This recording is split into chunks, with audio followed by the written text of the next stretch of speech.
স্বরাষ্ট্রমন্ত্রী এবং সরকারের পক্ষ থেকে যেটা বলা হচ্ছে, আমরা মনে করি এটা যৌক্তিক নয়, বরং তারা রাষ্ট্রপতির সাথে এক ধরনের যোগসাজশ আছে। এটা শুধু রাষ্ট্রপতির সাথে না, এটা যে আওয়ামী লীগের সাথে যোগসাজশ, এটা দিয়ে স্বরাষ্ট্রমন্ত্রীর বক্তব্য দিয়ে এটাই আসলে প্রতিমান হয়। তারা সেই যোগসাজশ করে নির্বাচনে এসেছে, ক্ষমতা এসেছে বলে তারা ফ্যাসিস্ট রাষ্ট্রপতির বিরুদ্ধে কোনো ধরনের ব্যবস্থা নিচ্ছে না।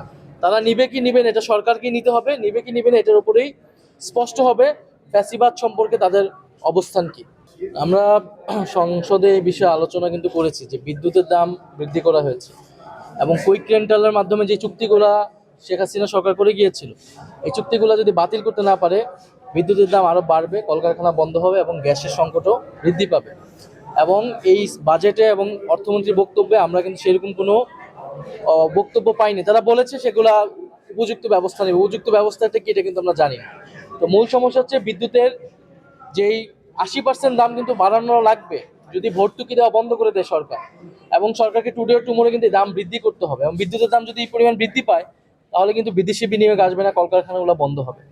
ফলে আমরা এটা ইন্টারিম গভর্নমেন্টের সময় বলেছিলাম, একটা জাতীয় কমিটি হয়েছিল, সেইটা যদি আদানির চুক্তিগুলোকে বাতিল করা হয়, সেটা আন্তর্জাতিক কোর্টে গিয়ে দুর্নীতির প্রমাণ করে সেই চুক্তিগুলো বাতিল করতে হবে এবং বিদ্যুতের মূল্যটাকে কমায় আনতে হবে। এটা ছাড়া আর কোনো সমাধান আসলে নাই।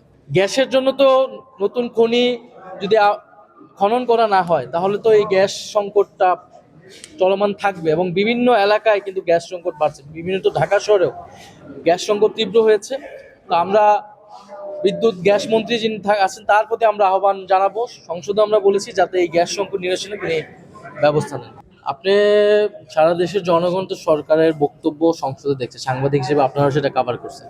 তারা স্পষ্ট গণভোটের যে আদেশ, সে আদেশটা তারা মানবে না বলে দিয়েছে এবং তারা স্পষ্টভাবে বলেছে যে তারা নির্বাচনের আগে মেনে নিয়েছিল শুধুমাত্র নির্বাচনটা হওয়ার জন্য, এবং তারা আসলে সংস্কার নিয়ে আগ্রহী নয়।